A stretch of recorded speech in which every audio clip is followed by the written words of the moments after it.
Thanks, Paisley. African American men sometimes face serious health challenges. In Contact went to Eagles Landing Family Practice in Stockbridge to talk to Dr. Marcus Allen about some of the most common health challenges that black men face.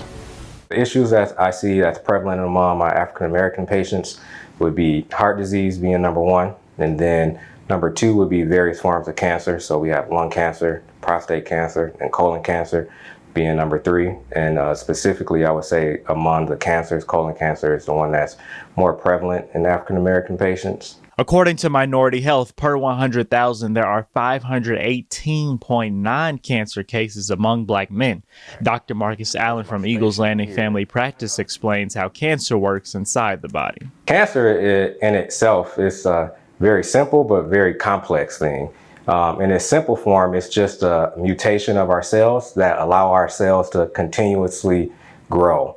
So our normal cells, they have a signal in there that tells them, hey, you need to stop growing, and then they eventually, die and serve their purpose.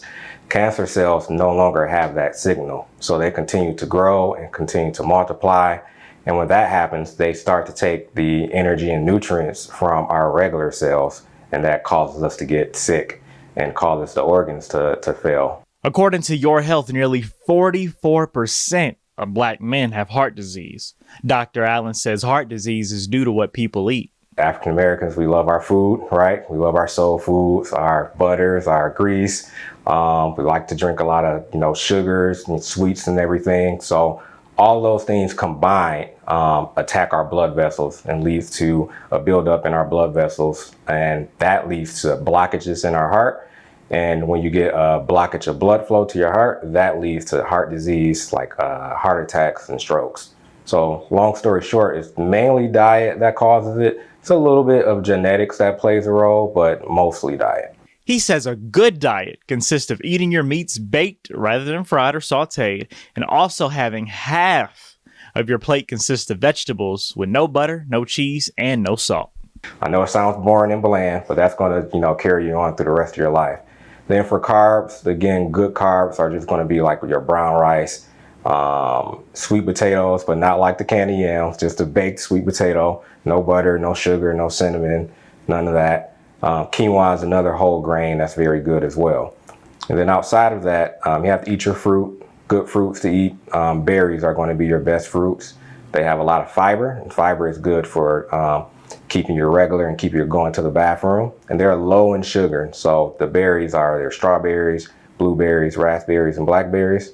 And then other fruits that are good are bananas and oranges. So essentially, you should eat that, some form of that meal 3 to 5 times a day. And for steaks, he said it's best to eat them medium, and you can maybe do medium well.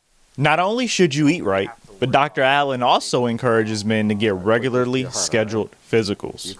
Some men fear going to the doctor, but Dr. Allen says men should step out of their comfort zone. Regular checkups definitely are important. That's just to see, make sure your weight is good, make sure that your diet is good, and make sure that your blood work is good. And then the purpose of checkups is to do screenings. And these screenings help us catch these cancers and heart disease and things, help us catch it earlier. If we could catch these things earlier, then the prognosis is much greater. Now, men should go to the doctor for a physical at least once a year. And if you think something is wrong with your body or your body's giving you certain signals, go see a doctor and get it checked out. Back to you, Paisley.